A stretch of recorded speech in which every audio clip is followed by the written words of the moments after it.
বহরমপুর শহরের প্রাণকেন্দ্র হলো ব্যারাক স্কয়ার ময়দান। এই ঐতিহাসিক ব্যারাক স্কয়ার ময়দানে পথচারী থেকে প্রাতঃভ্রমণকারী প্রত্যেকেই একটু বিরাম বিশ্রামের জন্য বেছে নেন এই ময়দানটিকে।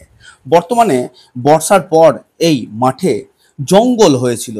এই মাঠে বড় বড় ঘাস এবং আগাছা জন্মানোর ফলে জায়গায় জায়গায় জল জমেছিল এবং তার পাশাপাশি মাঠ একেবারেই অগোছালো এলোমেলো হয়েছিল, যার কারণে সমস্যায় ছিল এলাকার সাধারণ মানুষ।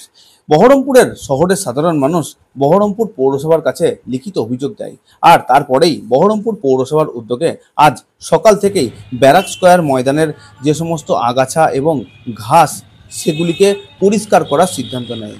অত্যাধুনিক মেশিন দ্বারা বহরমপুর ব্যারাক স্কয়ার ময়দানের ঘাস পরিষ্কারের কর্মসূচি উদ্যোগ গ্রহণ করা হলো বহরমপুর পৌরসভার পক্ষ থেকে। আজ আনুমানিক বিকেল 4টে নাগাদ আমাদের ক্যামেরায় ধরা পড়লো সেই চিত্র। দেখুন বিস্তারিত এই বিশেষ প্রতিবেদনে।